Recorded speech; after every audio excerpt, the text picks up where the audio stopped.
આપને ખબર જ હશે કે પૂજાની શરૂઆતમાં સૌથી પહેલા સંકલ્પ લેવાની પરંપરા છે, પરંતુ ક્યારે આપે એવું વિચાર્યું છે કે આ પરંપરા કેમ છે? કેમ દરેક પૂજા પહેલા સંકલ્પ લેવામાં આવે છે? ચાલો જાણીએ શું છે તેની પાછળનું કારણ. દરેક પૂજા પહેલા સંકલ્પ લેવાની પરંપરા છે. સંકલ્પ લેતી વખતે હથેળીમાં પાણી, ચોખા અને ફૂલ મૂકીને ભગવાનનું ધ્યાન કરીને પૂજા કરવાનો સંકલ્પ લેવામાં આવે છે. જે ઈચ્છા માટે ભક્ત પૂજા કરી રહ્યો છે તેનું પણ નિશ્ચય સાથે ધ્યાન કરવામાં આવે છે.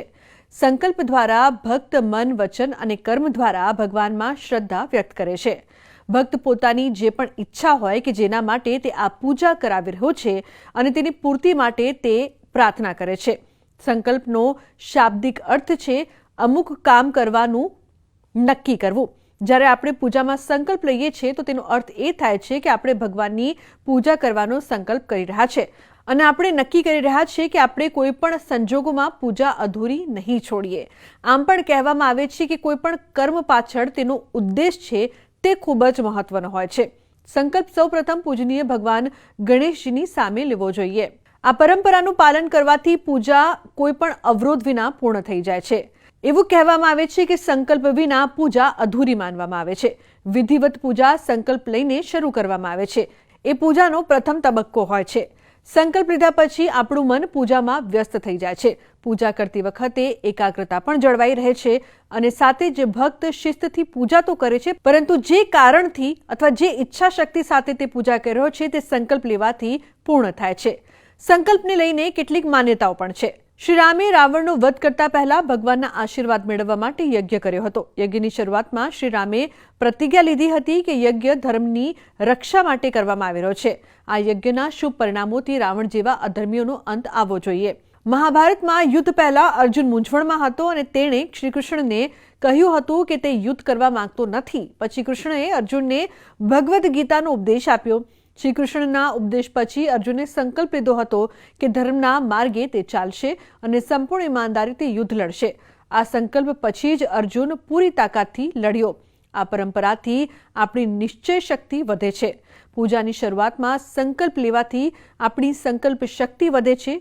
આ પરંપરાના કારણે વ્યક્તિના મનમાં પોતાના સંકલ્પો પૂરા કરવાની ભાવના જાગે છે. આપણે નિર્ધારિત કરેલા લક્ષ્યોને પૂર્ણ કરવા માટે મજબૂત સંકલ્પ ખાસ લેતા હોય છે અને તેના કારણે જે પણ કાર્ય માટે આપણે પૂજા કરી રહ્યા હોઈએ તેમાં ચોક્કસથી સફળતા મળે છે.